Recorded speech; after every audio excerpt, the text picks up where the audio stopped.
One of my duties when I was a school social worker was to facilitate various support groups for students. One in particular, called Families in Change, included families moving, going through divorce, experiencing severe illnesses or loss. I did this for 15 years in the schools, and sometimes I'm wondering if I truly made a difference. About 10 years into my job, while I was at Whistle Binkies North, after a social get-together at 10 p.m., I walked in the dark parking lot to my car. As I did this, a tall, dark figure followed me and finally caught up to me. The tall man, in a deep voice, asked, "Are you Gus Braga?" Somewhat fearfully, but trying to be bold, I answered, "That depends on who wants to know." But long story short, the figure said, "I wanted you to know you made a difference in my life when I was a first grader. My parents were going through a terrible divorce, and your support group made all the difference in my life, getting through it all." Wow. After that encounter, I led these groups with conviction and hope. Now I'd like to read something by Reverend Gretchen Haley from her excerpt, "Notice Your Belovedness." There is a time to let go the resistance of steadfast march to complete the to-do list for parents and activists and for all who love this life, these people, these mountains, the sky. There is a time to rest and to trust. The world will go on, filled with partners at the ready, all of us splitting shifts on this project of building and healing, tending and turning. Breath and being require their own practice, their own attention, and the heart needs time for becoming stronger after the shattering, the opening wider, the learning to love more and again. Take in this stillness of this moment. Notice your belovedness like a memory calling out from the center of your being, connecting every little piece of everything to everyone and all of us. Feel gratitude rising from this chance to begin again this day with hope. As we kindle our chalice flame, may we remember this is the light of truth, the warmth of compassion, and a beacon of hope to shine in the beauty and brokenness of the world, calling us to practice inclusion, justice, and love.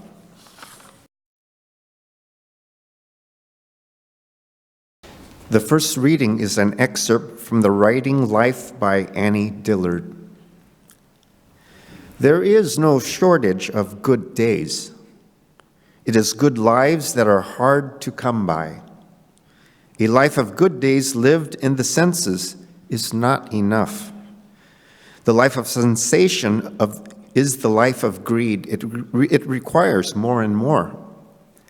The life of the Spirit requires less and less.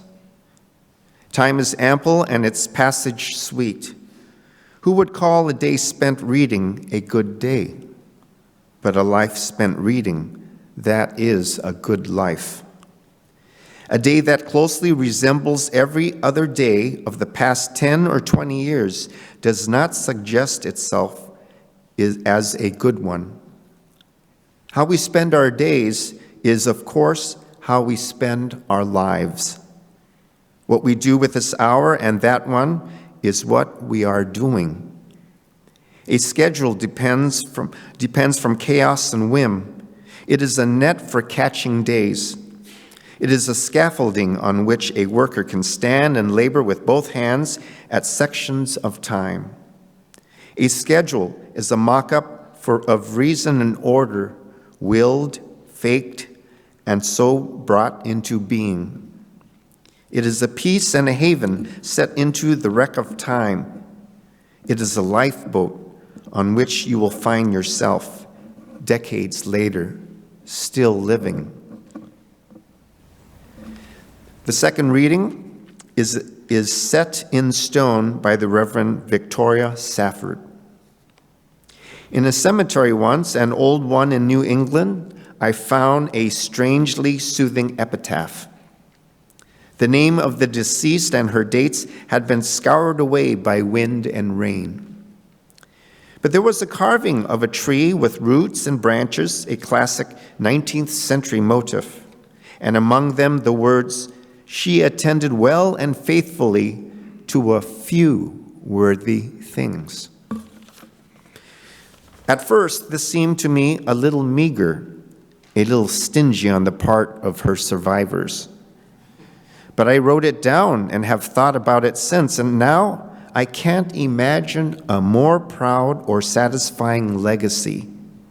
She attended well and faithfully to a few worthy things.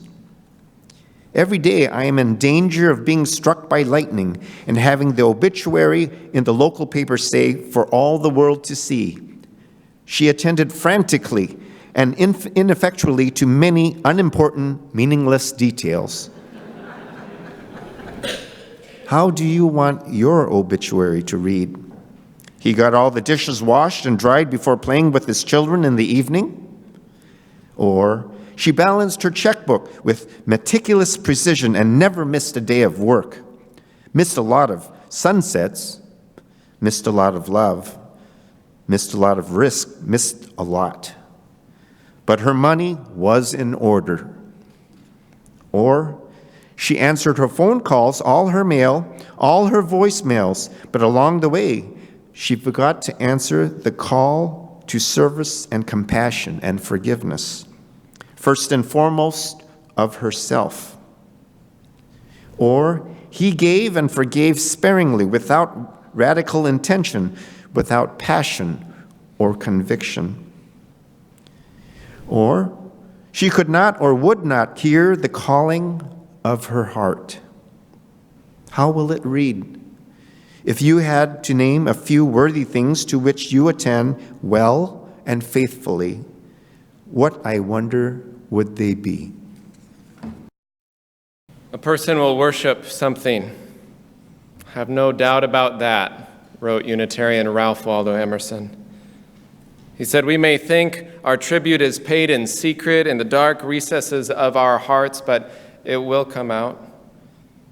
He said, "That which dominates our imaginations and our thoughts will determine our lives and our character. Therefore, it behooves us to be careful what we worship. For what we are worshiping, we are becoming." I tend to like that quote when I'm thinking of being judgmental or critical of other people, of what they're worshiping, or being judgmental or critical of culture or society, what it's worshiping. It becomes a little more haunting when I think of it in terms of self-reflection. What am I actually worshiping in this life? What am I attending to? What am I turning my attention toward? What am I devoting my time to, devoting my heart to? Another theologian once said that to figure out what God or whatever spirit you worship, just look at your checkbook. Uh-oh. Now, I'm a millennial, and I don't know what that is, but I think it translates. Where do you devote your resources, right? And even more haunting for me, sometimes it feels like I'm just devoting all my resources to loan payments or Halloween candy. There could be a lot to analyze there. But these are simple little sparks in life that light up reflection, hopefully in some good ways, help us reflect a little bit on what we are and what we are not attending to in our lives that matter to us. So maybe you know this scene where the ghost of Christmas future is guiding Ebenezer Scrooge along with a hand stretched out, warning of impending doom if current circumstances don't change. A morbid warning after a life lived poorly, a life of selfishness and greed and miserliness. It is this slow point from this large figure in a big black robe, kind of like me, that offers this image of death, both real and metaphorical death of life and spirit. It shouldn't be all that shocking of a realization that death would be what waits any of us at the end of life, right? It's not that drastically prophetic of a warning to say that death will come at some point. But growing up watching those scenes year after year of the big hand stretched out and that scary image, there was something about that point, that warning, that stayed with me. And it reminds me of the words that Gus read for us. She attended well and faithfully to a few worthy things, writes Victoria Safford about the epitaph on a grave marker in New England. I too, like my colleague Victoria, feel right on the edge most days of being susceptible to a much different epitaph, like attending frantically and ineffectually to a great many unimportant and meaningless details. I know none of you have ever felt like that, have you? It seems easy to really take the most negative perspective on these questions, these haunting questions about how we're spending our time and our days, which is, as Annie Dillard writes, how we spend our lives.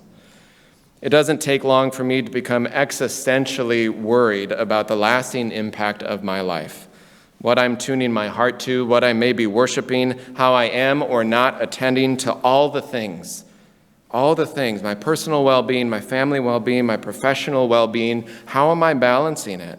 Or as one colleague says, how am I integrating it into my collective well-being? Most days I'm not so certain that I'm integrating it, balancing it, attending to it even in the ways that I want to. Sometimes when I lose focus, when I find myself spending too much time doing something that doesn't really feed my soul or the world, like scrolling through social media when I'm supposed to be writing a sermon about paying attention. It reminds me of this scripture from the Apostle Paul. I don't understand my own actions, for I do not do what I want or ought to do, but I do the very thing I hate. I don't do what I know I ought, he says. Or in modern words, I know better, but I keep spending my time on things that aren't really that important. Sometimes I feel like I'm just attending to easy entertainment. I'm attending to distraction by scrolling through Facebook or whatever on my phone. I'm attending to worry about emails or agendas. I'm attending to dread about tasks and timelines or the state of the world. Caught somewhere between those things that need and demand my attention in the moment, something that needs to be done quickly. And at other times, I'm attending to things that don't need my attention at all, just wasting time. Anything to just avoid those harder things in life, maybe that I should be focusing on to be a good whatever, husband, father, minister, citizen, person. That can be demoralizing. A practice based in shame, bringing with it a type of exhaustion of the spirit, of the soul, where you can't quite find how to catch or let alone hold your breath. Like in this phrase that I found during one of my regular failures of character, just mindlessly scrolling through Facebook, which sometimes pays off, granted. But I found this phrase about how busy and overwhelming this life and this world can feel. The meme simply said, adulthood is saying, quote, after this week, things will slow down a bit, quote, over and over until you die. Harsh. A little true. I don't know if you ever find yourself in this mantra of doom, but I do. Part of this machine of competing values and realities and identities, demands of whatever is calling for your attention week in and week out. It's as if you can't feel you can catch up, keep up, let alone get ahead. Feels like an exasperation of the soul. Granted, sometimes distractions can be good. We'll get into that more next week. Same bat time, same bat channel, about how distractions can help reset or decompress or relax you, can lead you towards creativity or openness to your surroundings. That is true. And sometimes, at least for me, I tend to find myself in the camp of attending or trying to attend to too many things. Most of the time feeling I can't attend well enough to really any of them. And I need something or someone, some practice to help recalibrate what the few worthy things are in my life that should hold my attention. Not too long ago, a child's voice, who will remain nameless but lives in my house, spoke like a little prophet from atop a mountain of righteousness as I sat scrolling through God knows what on my phone in the living room. And she just said, "Papa, why are you on your phone? Play with me." It's like a dagger to the heart. This moment, for just a passing moment, I regretted trying to raise moral, ethical children because apparently they were going to hold me to the same standards that I was trying to get them to hold. It's ridiculous. It reminded me of a phrase from Midsummer Night's Dream, "And though she be but little, she is fierce." So as chilling as the moral clarity of that little voice was, and even more haunting the echoing question within myself that I could not answer, I don't know why I'm on my phone. So I threw it away from me, the phone, not the child, saying, "Get behind me, Satan," and at least for the moment, I attended to the person and the invitation to play. Thank God I did.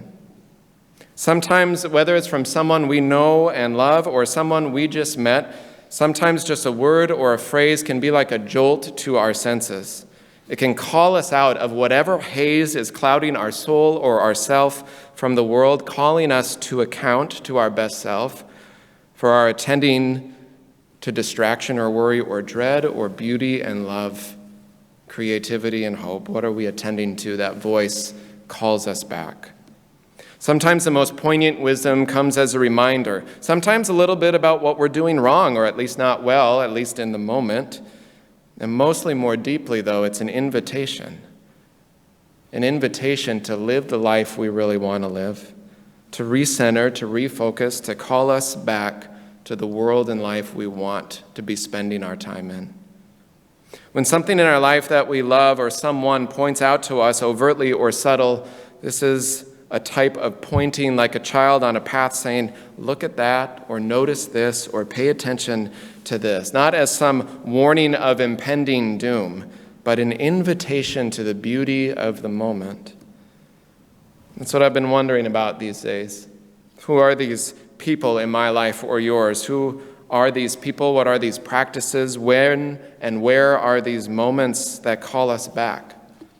Maybe it's a voice from another part of our life way back that finds us in the parking lot, winding through the dark, breaking open that darkness with love and gratitude for something you've forgotten of some beauty you had already brought into the world, giving voice to your belovedness. Maybe it's someone or somewhere or something that reminds us to slow our pace in some kind of slothful spirituality in its best sense, not its deadly sin sense, that invites us to give it a rest, to slow down, to not keep rushing past our own life. Maybe to be on point in this life, that is, to be rightly aligned in the soul, and whatever that means for us to be attending well and faithfully to what is ours to attend to, be it large or be it small, knowing that we are not perfect, and we're going to screw up, and we're going to make mistakes, and we'll be called to account by ourselves and others, and begin again in love over and over again. Maybe sometimes we need those little jolts of the Spirit, those clarion calls of clarity and character, not as some dismal image of the grim reaper, but an invitation to more beauty and love along the way. Someone saying, "Hey, look or listen or pay attention over here, remember this." Pay attention to the simple, beautiful things like going out to clear and clean the pasture spring. They point with their hands or their words or their heart toward who we want to be, reminding us that our best self is not to attend only to our well-being, but our collective well-being, our community's well-being. It points us toward praise and thanks for this life, and each moment we are invited to live deeply. That's what spiritual practices do. Whether it's prayer or meditation, mindful walking or cooking or yoga or devotion to a sacred text, it helps us to pay attention, to have our soul attend to something other than just ourself, whether it be the spirit or nature or mystery or God, to point out the beauty and the love and the possibility in this world. If we're really paying attention, I think that maybe every once in a while, out of what seems like the frantic and ineffectual attention we often find ourselves in, and I don't know about you, but for me, I know that's going to be part of my life sometimes, and that's okay. But every once in a while, some voice, be it in a living room or a parking lot, some moment, some practice, something will slow us down from shame or rushing past our own life, and point us toward the few worthy things we can attend to in our life, in our day, in our week, in this moment, whether it's kindness or a smile, whether it's going out beyond our comfort zone and serving with compassion in the community, whatever it is. Something needs to slow us down sometimes to help our heart realign, to help our soul be on point for the moment. And I wonder, of those few worthy things that each day we're invited to consider, what will they be? I invite you, as you're comfortable, to join a hand next to you or place your hand over your heart and breathe deep the breath of life. Go yonder, and gather the people. Give them not hell, but courage and hope. Give them something of the love you have found here. Tell all the people that love is our home. May you know that love is your home. And each day you are called to a few worthy things, be they large or be they momentary glimpses of hope. You each have gifts to give. Amen.